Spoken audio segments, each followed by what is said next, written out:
Yeah. So Sacred Snapfire has worked out well for him. For them, the Ogre as well for Thunder Awaken, I think has, um, I think it's 100% win rate actually. I'm not 100% sure. If it has lost a game, it's just the one during one of the Hokori matches. So they have played it incredibly well, and well, you have a nice laning matchup now. You still always have that Bloodlust. If this Tiny is in fact going to be a carry, I know yesterday uh, Neff was sort of talking crap on the Bloodlust a little bit. Our Cryptic was defending it, so I am definitely on our Cryptic side there. The Bloodlust can't be ignored. It may not be a game changer, but you only need to give someone like a Carry Tiny a little bit of a boost in farming power to make a difference. Well, and really, I don't even think that's why teams are picking the Ogre. The True. reason they're picking them is just because you stick him in the safe lane, and then what does Hokori do? They just have to deal with this 900 HP giant that doesn't really care about any of the harass and gives all of his salves and tangos and mangoes over to the Tiny. But that's where this TA Hokori are pulling it back towards that draft where they also beat Thunder Awaken. There is such an annoying team fight that Thunder Awaken is going to have to deal with. There are going to be TA traps littered all over the place. They're going to have to kill that tombstone or really just let it time out. But that's where the TA forces you to come to objectives. She makes you come up to the Roche fight a little bit sooner than you want, makes you play around her timing. It's a really strong pickup for them. And I think you really can't afford to whiff on your last hero pick here. Thunder Awaken, they need to solidify a lot of things. As far as we know, I guess with kind of the timing they have here, especially with the Tiny can still be Dark Mago's hero. It does feel like maybe this is going to be a Matthew Snapfire, I suppose, if the Mars is going to slot into the off lane. And I do like that because, hey, you've got two initiators. If you make that Tiny your mid laner, if you make that Mars your off laner, then Pakaz can just be focused on farming. But is that really going to be enough here? And I do think that they need to shift the Tiny away from the one position because I think he has been almost wholeheartedly countered here. Has to deal with the bolas, has to deal with the tombstone, has to deal with TA just never letting him approach or get an even fight. I really think they'd like to pick up someone who's just going to immediately get on that TA, probably build a Scotty, and then make her game impossible. But that's also where I think Hokori, really appropriate ban there on the Naga Siren, because, hey, that would have been perfect versus both the Undying and the TA. They would have been absolutely helpless in a draft like that, but Thunder Awaken, they need to slot him into something because he has that important role. He's going to be the one that wins them the game, I think, because even though Tiny is great, we saw the issues of the Mars in game one, and if this Tiny is forced to be a mid laner, we know that item timings are now going to be a problem that he has to deal with. And yeah, ban out 2 illusion carries, very smart from Hokori. Yeah, they really know what's up here. If the Tiny does go into a position 1 role, I think Hokori are going to be not just okay with that, maybe even happy about it. So they were game planning for something else, and now, well, those are 2 of the biggest problems taken away. Now what do you want to run for Pakaz? If you try for something like a TB to still try and get that illusion game going, then you've got a long build up. If you pick the Luna, she may need a B, or not may need, will need a BKB, and honestly, that may not even be enough to deal with some of the physical damage Hokori will have against her. So a lot of those primary options taken away. I guess technically speaking, you have Pakaz's Morphling in your back pocket, but Thunder Awaken really seem to have shied away from that in recent times, and that is none of the options I just outlined. That is a Storm 5th pick. Yeah, they're going to really hard gamble here with the Tiny safe lane, and we'll have to see if it pays off. I'm so excited, though, because Dark Mago is playing a hero he has not played in a very, very long time because he's so gosh darn good at everything else that we never get to see this. But I also think maybe a slight deny pick here. Hokori, rather, were looking for a hero that was going to be an initiator, someone to go in first. I think it'd be really funny if they just pick Ember Spirit now, and then we end up in that type of game. But that's also where I think Hokori, they certainly need a playmaker. That's where the Broodmother is at its weakest, not to mention the Undying. Well, he's not providing a stun. We're going to be TPing away from a lot of these Hokori heroes here if we're Thunder Awaken, because there's no one to stop us. We just get to do that for free, more or less. And I think that's where the Invoker really would have been the perfect hero for Hokori. That's why it's banned out, because Thunder Awaken don't skip a beat. But back to that Tiny matchup, it is really rough for him. He is going to need to not show his face. He's going to need to look for that Shadowblade initiation before he really gets this fight started. And he is on, again, that exact type of hero as he was in the Sven. And they lost in the same fashion where he got brought back mid. And Earth Spirit is this gonna be... Oh, Yeah, it's analog analog. Earth Spirit. Okay.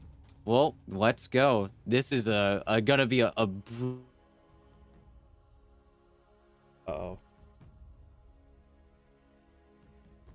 Ooh, that's not good. We were so excited for that Earth Spirit pick that we lost our cameras. That's something. That's something. I mean, that's listen. That's what a core Earth Spirit will do to you. It'll shut off your cameras. Let's let's swap on over to the game here while we figure those technical issues out later, because we do still have the game going. I have never actually seen that happen before, but yeah, analog on the Earth Spirit. It is something that has been played before by analog, that's for sure, but not for a very long time, and certainly not with this team in particular. No, and we'll have to see how it ends up scaling forward because they've almost leaned into that exact problem that Thunder Awaken had in game one, where you have a very finite amount of damage to work with. Once you're tapped, you don't really have anything to provide after the fact. Now, Analog, he is an Earth Spirit. That hero has a high ceiling, but it still doesn't change the fact that once you're out, you're out. And I think you're almost playing into Thunder Awaken's initiation a little bit here, but they need an initiator, right? Ember Spirit was still available, so this Earth Spirit is certainly a gamble, but maybe you're going to be a little bit happier playing with the Long Silence versus the Storm Spirit as opposed to just having the finite lockdown in the chains, as, we always see that Ember Spirit picked up with the Mirana, and unfortunately you've got a Weaver, so you're not going to have that same level of combo. But as much as we can be hyped about the Analog Earth Spirit, we got a Dark Mako Storm Spirit. I Hmm. thought this man only played melee heroes. Like, what's going on with that? The only ranged hero I've seen him play in the past, like, 6 months is Bat Rider, but we never get to see that anymore. Honestly, this is going to be a treat and a very different Thunder Awaken that I think anybody has seen in a very long time, but I'm absolutely pumped for this draft. Yeah, this mid matchup is going to be just really the icing on top of an already fantastic matchup. So we are going to get into it. As a reminder, Hokori up 1-0 in this best of 3. They have their sights set on a spot in that upper bracket final, and they're 1 win away from doing it, and doing it in pretty much the hardest road. And I don't mean the Kevin Durant hardest road, I mean an actual hardest road. They will have taken down the top seed twice now in this event, as that's not a safe spot to stand in. He's just going to get blown up. Not dead yet, but the Olakor is going to keep on pushing. They will get it. First blood to the Hokori side. That's just straight up aggression. There really wasn't a lot of detection in the area outside of the actual hero standing there, and Hokori draw first blood. Yeah, gotta be a little bit careful there, but that's also where Is Undying is just such a nice pickup because there's so many strength heroes now in Dota. Everybody's playing it. That's where the meta shifted. But that's also where laning stage, all important. What these players are going to be able to do with their level 6s, and I think Gardic doing this rotation that he always does, always blocks in the same spot as well. Gonna head out now and just be a thorn in Dark Mago's side. Just stops by, says, how's it going? I'm here to try and ruin your time. But Matthew, yeah, this is the only downside playing against these regional rivals. Matthew knows exactly what the Undying's doing. If he's in that area, there is a reason. That's awkward. He just cookie jumped to a lower cliff, but still the cliff, so he still has to use his TP. Yeah, that's everything in an expedient fashion, but we'll have to see what they're actually able to do. This lane is a little bit rough for them just because, of course, Yuma has the Melt Harass. Once he gets Refraction, they really don't have enough damage to get through that until maybe you get him underneath the tower with a few creeps hitting him, or, really wait a while and then see if you can actually kill him with the kisses. But that's also where Gardic is going to constantly be looking for that easy harass. The ideal would be like 2 or 3 decays, then hit up with the meld, and then maybe you could look for a kill. But that's also where Gardic's going to try to sap as little XP as possible away from the TA. While Matthew is pulling a creep wave. Going to get it back onto his own side. Gardic, however, he is trying. Can he actually get these to meet? He gets the ranged creep. And now, yeah, Ooh. Matthew realizing, listen, if he pulled the range, we just got to get the whole thing going in the river here. So the lane has moved. Matthew is going to try to keep Yuma away from this for as long as possible, but he's just going to take too much damage. Will be forced to back off.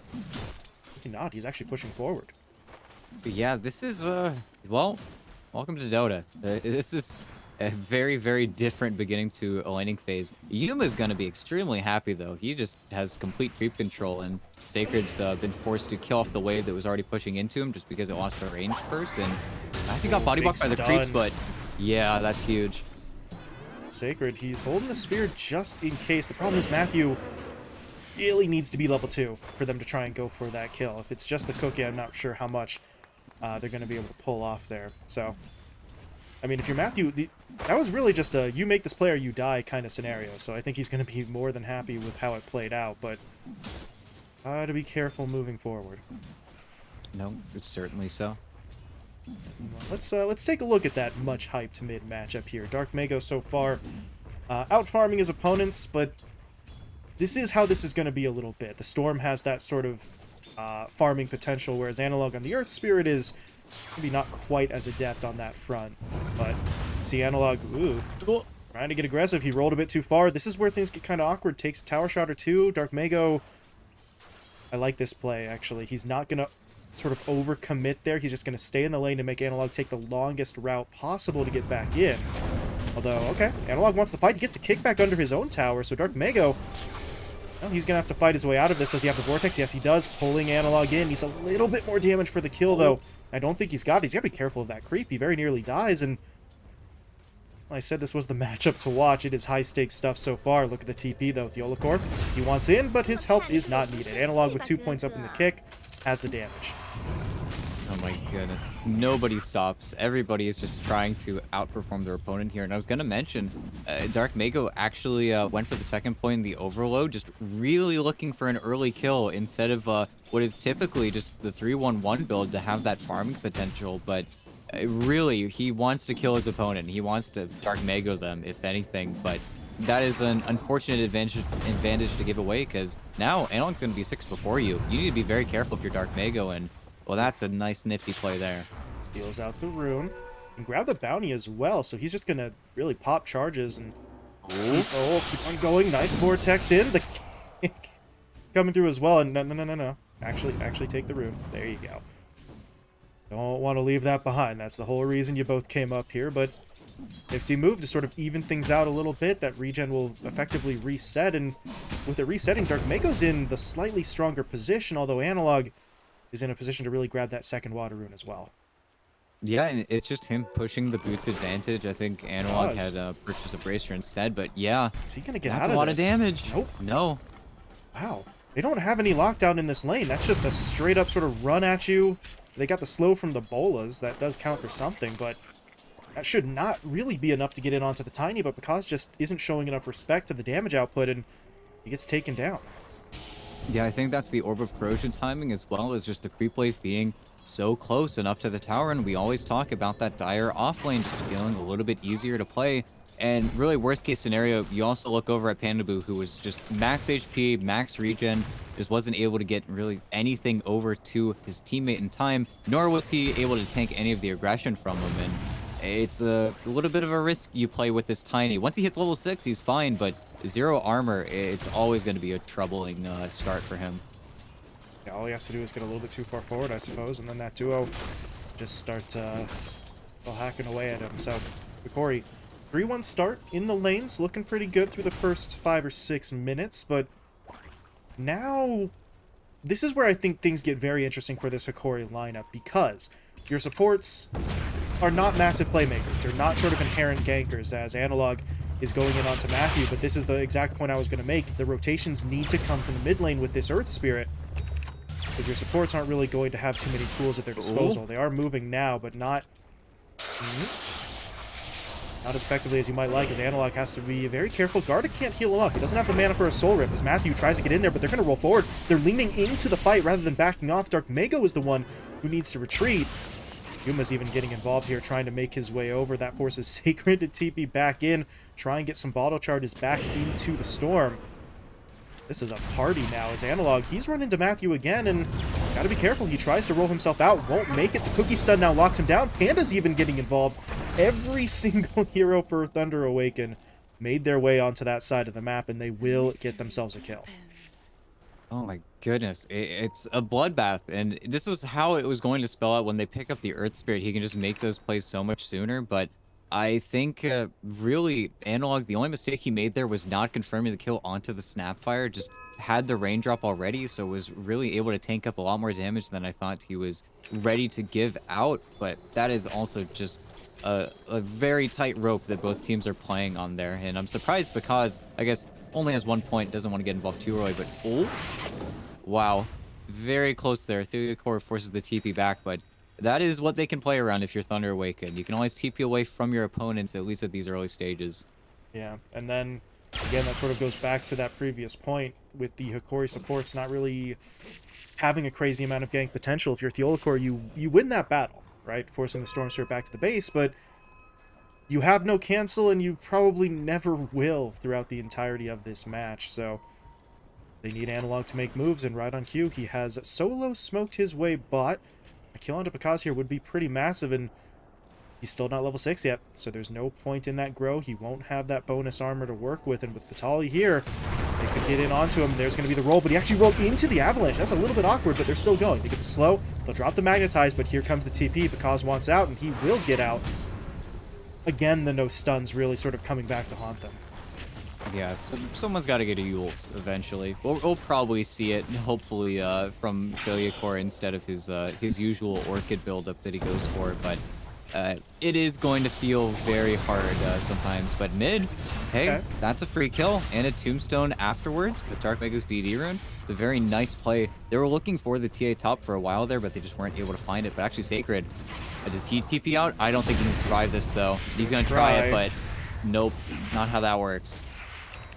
Human Analog able to connect there, and, well, there's one way to go about it. As middle lane, if the Core gets taken down, sometimes you don't need the cancel if you just have enough damage to secure the kill, but with 2 cores up in the top lane, that means there was no damage and no durability to hold mid, so they take the Weaver. Will they actually get this tower, though? Dark Mago and Matthew are sort of laying out here. They would love to get it, and looks like they are going to be able to make it happen. Analog was in the area, but doesn't want to dive in. Yeah, and that's where Hokori, they can't really bring Vitali for those easy tower defenses. They're going to need to bring the fight to him. It's how they play with the Brood Mother, and it's a little bit more awkward. Last time they played this hero, I believe they were on the Radiant side, so when it comes to actually getting towards that pit, Vitali's actually stacked in the wrong way for him to play as simple as possible, and well, he's trying to do something to Pakaz bottom, but that's unfortunately where Tree Grab does just one-shot the spiders, so there's not really much hope there.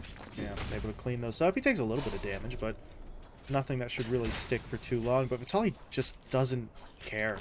His Broodmother is here to farm and to push, and everything else is secondary at the moment. So we'll see how quickly he can build towards, yeah, what I'm assuming is going to be that Orchid play. That still is how your Broodmother sort of works things out. Meanwhile, in the river, Dark Mago trying to fight for the rune, not able to get it. But at least he can get out cleanly. Theolacore comes over to help, but they weren't really looking for a fight, although now, with the way Analog's rolling, they're going to try and make a move, presumably onto the Tiny. Do they really have the means to do this? The Bola is going to come in, but here comes Sacred looking for the arena, gets the spear stunned down. They'll lock the Broodmother in. And, well, where's the damage? Really not a lot being dealt right now. Everybody's being a little bit wary of this as Dark Mago tries to make a move now onto that Spider, but he's got to be very careful about his mana. He is trying his best to conserve it. They will get Vitali as well as Gardic. And now I think Hokori are just going to decide to back away. Big slow out from Analog, but Pakaz is coming in, so they're going to continue to chase. The Olacore's time-lapse, unfortunately, puts him right back in the middle of all those heroes, but he's still somehow getting away. Oh, no, he's not. There's going to be the toss play out from Pakaz, and they will eventually lock it down. But your Hokori, that is an unfortunate fight. It's a fight that they also take with the TA nowhere in sight, so damage output's just a little bit lacking for them.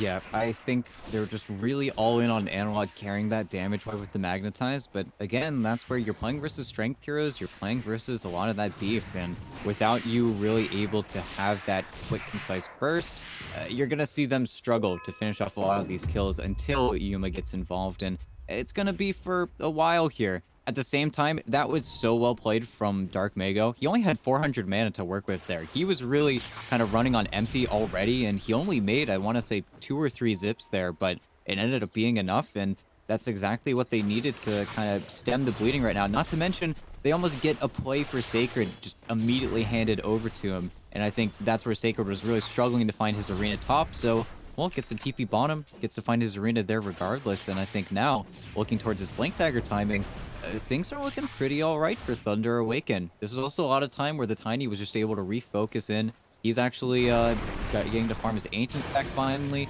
Isn't the most farm Tiny I've ever seen. And actually, Core is trying to be a thorn in his side right now. They need a sentry though, but... Ooh. They get him with the dust, but now they need to be able to close the gap as he snipes out. That's a big courier. Wow. Shovel got the tome on there as well as Matthew was trying to get up to that next level, but now the Hokor's got to get away, and he's not going to be able to. There is a sentry down. He did time-lapse again, and actually, hold on a second, he is making him work for it. There we go. They'll finally bring him down. I mean, it's the same story as we saw in Game 1, right? Just dying behind their Tier 2 towers. The only thing that's changed is which side he's playing on, but meanwhile, bottom. Does he have enough damage here? I don't really Not think with the so. burn initially. Gardic Should be able to click okay. him down, but that's your Orchid reveal. And I mean, this is something that Gardic also does very well, is he just always places himself in between his opponents and his teammates. So even though he gives up the kill, that's free space for Vitaly. Just the human ward really in momentum there. But, well, now we need to wait for, I think, some big items from Hokori. They've got a really strong timing coming up with the Deso into Roche. Not to mention Analog is just going for the BKB first build on Earth Spirit. Then Thunder Awaken really can't fight, but they also need to wait for their next set of item timings. They want to make plays with this Orchid, but until Sacred has his Blink Dagger, he really has to play off of his opponent's cues right now. Doesn't have any way to start the fight for himself. do have a potential smoke play brewing here. 3 heroes under the cover of their Tier 1 tower. Matthew, though, well, I'm not going to pull the trigger after all. That really did look like a play that they were trying to set up for, but I think Sacred would rather just farm out this Blink Dagger, and fair enough, right? If you take a fight there and you don't get a kill, or even worse, Sacred ends up dying, then your progress is just sort of cut off right as you were approaching that finish line. So they're going to wait this one out. But in the river, Hokori have grouped up quite heavily. Yuma's coming in. Vitaly is even going to make an appearance here as they are looking to get this one going. But Sacred, he's going to drop down the arena. Big spear stun into Yuma. That pushes him back into the river as Matthew's going to throw out the kisses. Yuma should not go down for this, but he is out of the fight, which means that really how much damage do they have? They took down Matthew. They would love to get onto Sacred as well. He gets the spear pushed back onto Gardic, but that's not going to be enough. There's still another 4 heroes laying into him. Hokori will get it done, and well, ET, there you go, right? Last time around, or last couple of times around, they fought without the Templar Assassin. This time, Yuma gets involved, picks himself up a kill or two, and that should finish off the Desolator. I believe the last piece now flying out, so This is rough. right into Roche. They need to wait for that Deso first before they really give this a go, but it is mere moments away. There it is. Yeah, and you can't really ask for more perfect timing. Kisses are off deck. There's no arena. They need the storm to come in, and even in that jump, just having the Weaver and the Earth Spirit take Dark Mago out of that fight so early, everybody feels too close, and, well, there's your Aegis for nothing, and, oh, the silence. Storm, you got silence. They're going to roll it onto him. Do they have the right click? No, they don't, but Gardic gets the kill with the Soul Rip from range, so now with Dark Mago out, Thunder Awaken, they've got to run. Matthew's going to get taken down. The rest of the squad should be making it out, but that is probably the single most costly death I think that they could have had there, getting the Storm just caught out on the backside of that. And well, Hokori, they get Roshan, they get some exit kills, and they might be looking for a little bit more here. Yuma is feeling pretty confident now, Aegis in hand. Yeah, there really isn't anything to worry about now for him, and you don't have that Apex Predator. Because is looking for his Shadow Blade, really. There isn't that same dominating matchup buildup, though. It's not like he gets the Silver Edge and then suddenly wins, and, well, this is a nice, pretty kill mid, though. This is with Sacred Blink Dagger. That's the play they can make. If this Blink Dagger comes out a minute earlier, then maybe that Roche fight looks different. Maybe the engagement beforehand looks different, but honestly, isn't going to shift up all that much. Now it's going to be up to Thunder Awaken to finish up a lot of these items, like Lotus Orb, like Solar Crest, just trying to now dissuade this TA from just starting to roll you. Because Yuma, on the other hand, he's looking for a BKB. He's playing to the exact same fiddle as this Earth Spirit. He's looking for a BKB of his own. Once they have both of them, well, your Mars is not going to look that scary. It's all going to be about the few seconds you have of that spear timing to actually find those kills. And I honestly think there's just so many red dots on the ground. How Thunder Awaken take a successful team fight is still a huge question that they're yet to answer. But I think, honestly, waiting for items is not a bad choice, especially Dark Mega's BKB. It feels like we're just barreling towards that part of the mid game. Yeah, and especially if you're Thunder Awaken, as you mentioned, so many red dots on that minimap, so many areas that are kind of no-go zones for them. They cannot afford to fight in those areas, so they would love to be able to just turn it around right now, right? Force a fight, win that fight, and take care of business, but Vitaly's been setting up with these Again? webs. TA's got the Aegis, and okay, Analog gets caught a second time, and well, that opens up some doors, perhaps.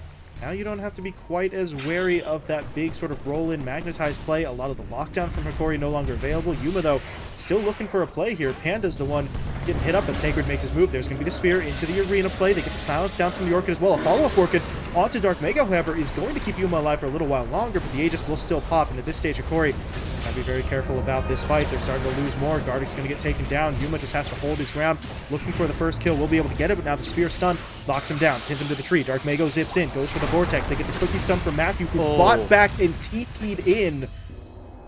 And that is a clutch play. Matthew realizing they needed that little bit more to make sure that they get the kill, and they completely wipe out Hokori.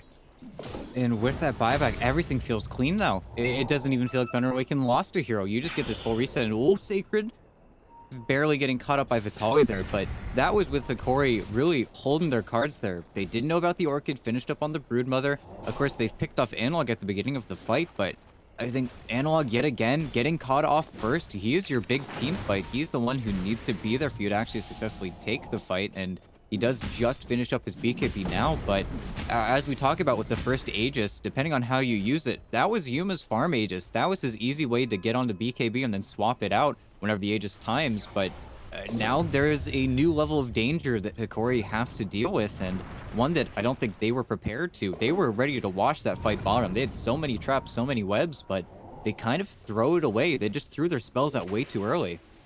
Yeah, an Analog with the BKB in hand should not be running into those same mistakes as frequently, but he is the guy. Any other hero, okay, except maybe Yuma's TA. Any other hero goes down, Hokori can still at least look at a fight. Without the Earth Spirit, it really just can't happen. Yuma's got damage, but not enough survivability to just sort of take that alone, so not afford to get caught out really entirely by himself like that. And speaking of getting caught out, Vitaly is going to get hit up. Got him with the arena into the Spear. Vitaly, though, not going down just yet.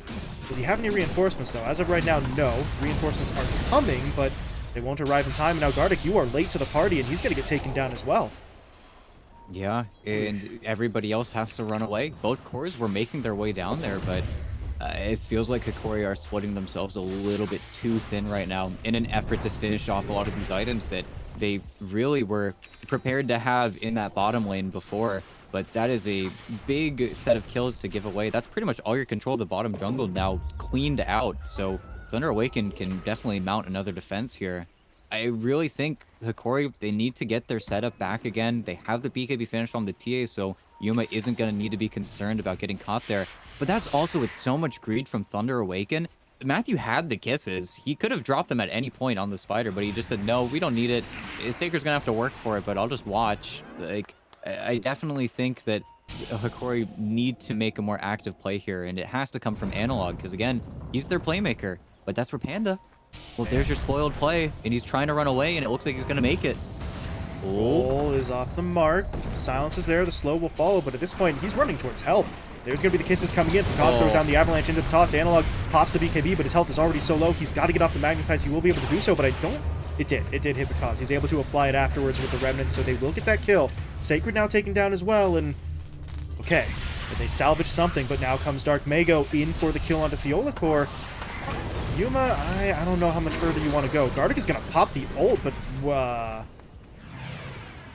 That's not really a fight. That just seems more like an intimidation golem, but that's a 2-minute cooldown for your intimidation for a fight that I think was already over. Yeah, and really very fortunate that that spirit did not actually latch onto the Earth Spirit. I think if it does, then Pekaz probably has a little bit longer left to live, might even be able to walk out and re-engage, but that is how crucial the BKBs are. And that's really the difference between that bottom fight and what just happened now is both cores had their BKBs. They didn't have to worry about the follow-up. and they almost got cleaned out there by Dark Mega. That's why Theliacore goes down, but I think that's where the Weaver presenting himself, and unfortunately Gardic now presents himself. So free kill for him, but Dark Mega's playing a very patient Storm Spirit. He doesn't have that much mana to work with, of course, with the way the hero was shifted around. Not to mention, now you don't get that same mana regen buff. They've toned everything back about the Null Talisman, which is definitely a nice change, but at the same time, Hokori, they need to continuously establish this control with the BKBs. They'd love to get some more kills, but really, this is all just leading into next Roche, and until they make, I want to say, another change up here, the bigger problem is not Bakaz's met you. Now he has his own BKB, so he's ready to stand in these fights. Once he gets an armor item, then your TA is starting to feel a little bit questionable.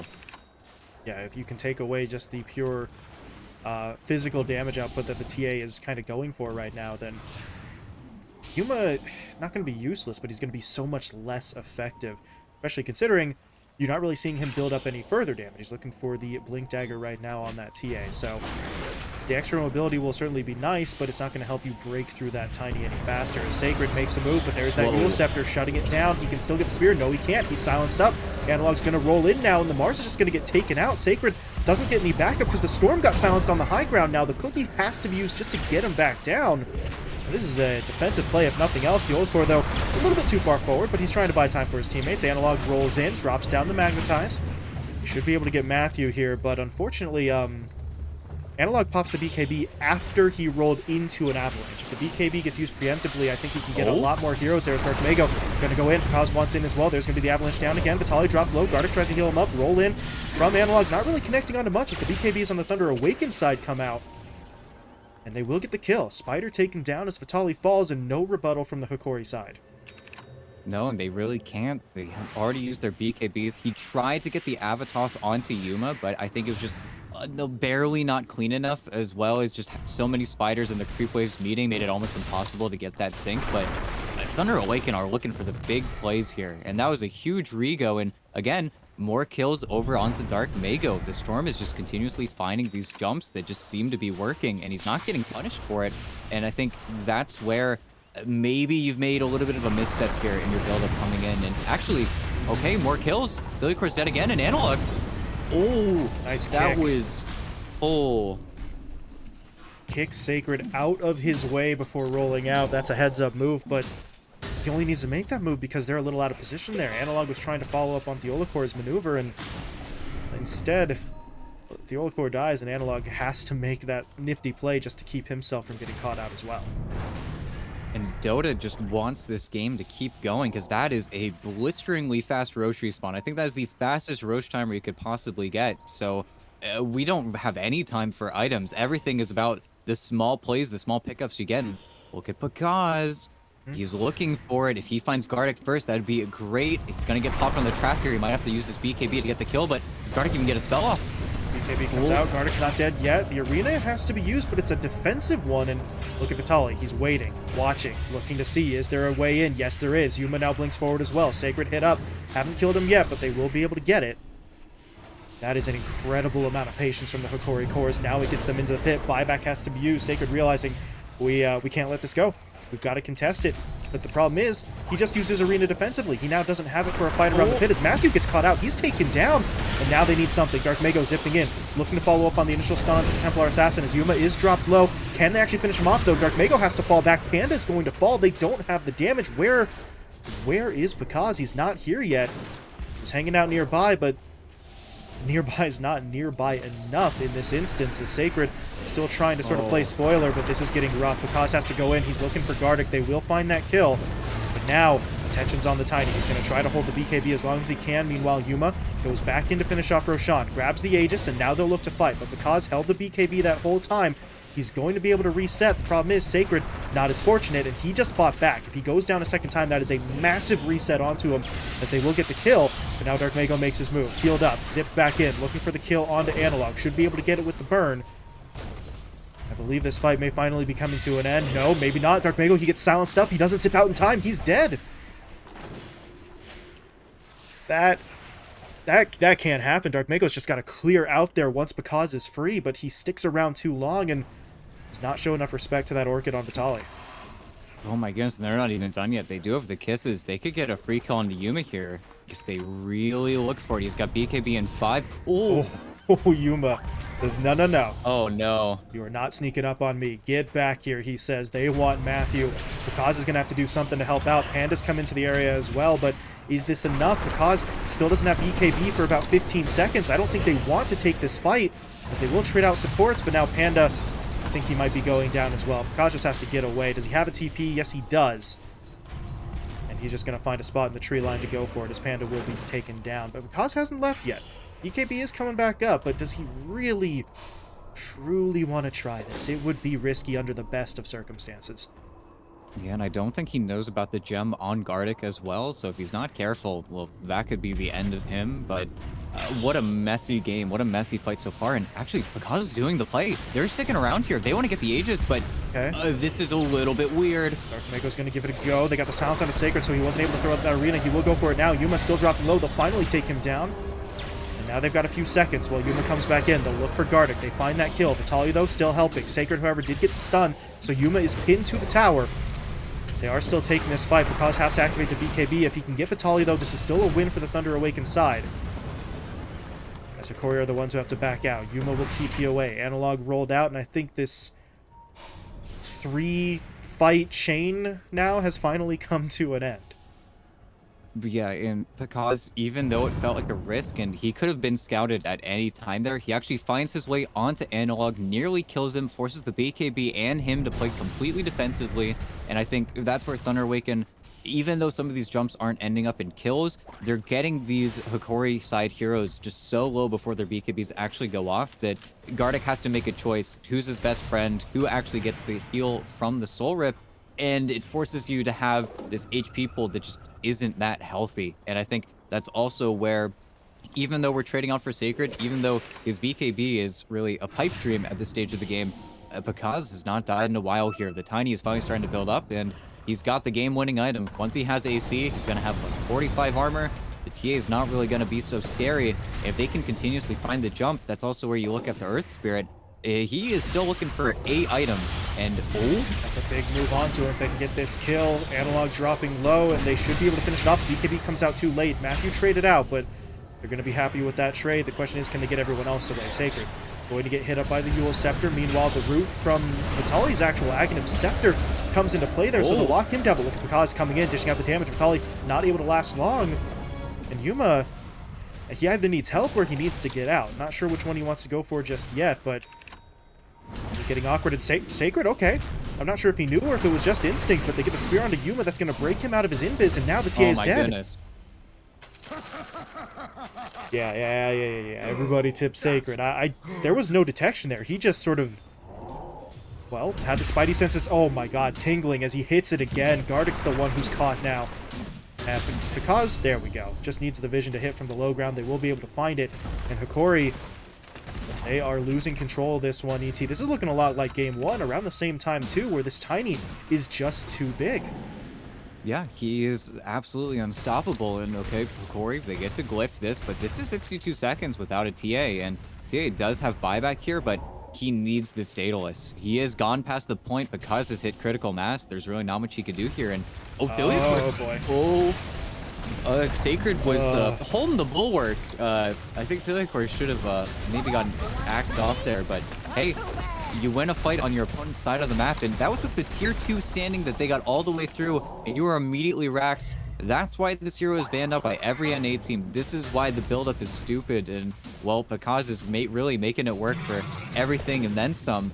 They need to do something on Hokori. They need to, I think, now play with a deficit and realize that they're playing from behind, because it feels like in the past few fights, at least, we haven't gotten that tombstone impossible fight where they're all dying either before or after that gets placed.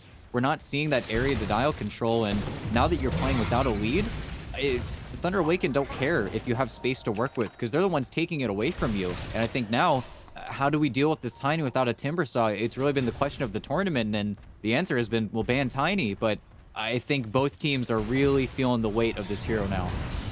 Good news is, hold on, Dark Mago not going to get jumped in on. He was able to activate the BKB, so now he gets the kill, and he'll just zip himself out. Can he make it away? Yes, he can. just getting away with murder there. I was going to say the good news is that Agnum Scepter is completed. We did see that snare come out in the previous engagement. Not at a great time, though, so maybe this is something Vitaly can do to really get his impact back up there. We've been talking about the BKBs for both sides, but once they wear off and they're at pretty low durations, you are going to be able to keep heroes sort of rooted up and controlled for longer periods of time. And does Tiny... No, doesn't have a blink or anything along those lines. So if you do catch him BKB-less in the snare, you can take a lot of the Thunder Awaken damage away, at least for a little while. Yeah, and, well, now we're at the mercy at Roche. Could respawn in a minute and 30 seconds. I feels like Thunder Awaken could be looking for a smoke here. They need to fix their mid wave before anything of the sort happens, but hey, if that's your Satanic now built up on Pakaz, he's just getting all of these items so quickly, and to meet it, Yuma does have a Daedalus, but will that be enough damage to actually deal with the Tiny? I don't think so. They need to almost save Pakaz for last year. They need to find everyone else first. But with how successful these fights, especially around Sacred, have been, he has a BKB on the Mars. And okay, Snare is going to land on the Tiny. They're going to know what's happening, but let's see it. They're not doing a lot of damage. Yuma gets one hit onto him, and that's pretty much it. He's going to try and go back in now, but Kaz is just going to stand strong. Sacred missing with the spear. He did still throw down the arena, though, so the lockdown is going to be here as Gardic is dropping low. Vitaly in trouble as well, as they'll lose both. And now they're in onto really the most important hero. If they can get this Templar Assassin, that's just the team fight straight up one. They will be able to do so. Oh. Now they're trying for Analog as well. That toss only hits on the initial row location, not the end. But that doesn't really matter. They win the fight. They're in the base. And are we done here? There's no buyback on the TA. They're gonna either press for T-Force here to get buybacks, or they're gonna realize that there is not a lot back. And okay, it's always gonna respawn here, but they're waiting for TA. And if TA is not gonna use it, they're holding the glyph. But after this, let's go with BKB on Tiny. And oh no, he didn't pop it. He didn't have it actually. Analog tries to roll in, gets denied immediately by the Avalanche. And yeah, we might be done here. I don't think Hokori can hold this, and at this point, if you're Thunder Awaken, you have to know if there was a buyback, they would have used it at this point. There's no way that they would hold off for this long as Analog just rolls in, taken down, Fuel Core dead as well. That's it. GG called. Thunder Awaken able to tie this series up at 1 apiece, and they do so in dominant fashion. And ET, maybe you think about banning the Tiny now, because so far it's been pick Tiny win game. Yeah, I think the hero is just way too strong, and we even see it playing versus so many counters on the Hokori side. The TA should, on paper, be able to deal with the Tiny before he has too many levels. The Broodmother with the Silken Bowl should make it impossible for him to fight whenever his BKB is off cooldown, but they just run out of tools, and you have to highlight Dark Mago's Storm Spirit as the one that broke this game wide open. Last time, we had this counter pickup in Vitaly on the Broodmother. Dark Mago was on a lonesome Invoker instead, and I think having that individual playmaking style coming in from the Storm Spirit just helped their lineup so much more. They really learned from the mistake from that game, because, hey, this time around, Dark Mago starts the fight, nearly kills 2 heroes, and again, they get to take so much time. In that last team fight, Analog pops his BKB as soon as they walk up the ramp. Because doesn't pop his BKB really until the fight is over and they're already onto the Ancient. They just didn't have enough threat generated from Hokori's side. And again, it comes back to this strength hero that's running at you. And if you don't have enough damage, well, you don't have enough damage. You need to be ready. You need to draft yourself maybe later on into the game to deal with this hero. But unfortunately, when Timbersaw gets banned, I think that really is the problem here. In both games, Tiny was picked up, Timbersaw's banned out, there is no natural counter in the game, and you can't really do anything versus him. Picasso's basically got to hit jungle creeps until he had 3 items, then he gets to show up with all the space made from Dark Mago and wins the game. It feels way too simple to break it down to that, but I think Hokori, again, they tried to play with the lead, they weren't able to maintain that lead, and then they just got broken over the knee of Thunder Awaken, where really 25, 26 minutes onward, felt like they had a very easy path to victory. Yeah, just... You can't let the Tiny through at this point. It's just the same thing. You have that slower buildup, but once it's there, it's there. And Hokori, you take a look at their stat lines, it wasn't terrible for the cores. Certainly, we've seen worse games before. The problem is, just okay is not good enough, right? Going up against Pakaz Tiny. You needed so much more. They needed a little bit more of everything. More damage, more playmaking, certainly more lockdown. They really never solved that problem. We mentioned repeatedly that it had to be Analog making the initiations, and at a certain point, his initiation, really didn't even matter anymore. Yeah, and I think now it's a best of one, and this is where the BO3 format is certainly going to take an effect on both these teams. It's where your bans feel extremely limited. It's where you really have to quickly and accurately make an assumption on what your opponents are going to do, and then use your bans very accordingly, because this is where teams are made and broken. And yeah, we are going to have a game three, the first one of this playoff bracket. Both of the matchups yesterday were clean 2-0 sweeps. So it comes down to one game. Thunder Awaken able to fight their way back into it. They're going to now look for 2 wins in a row to get to the upper bracket final. Meanwhile, for Hokori, got to try to recapture that form that really had them looking so good in game one. So we'll be stepping away for a little bit. When we come back, though, third and final match. We'll see if it's Thunder Awaken or Hokori who will claim that first spot in the upper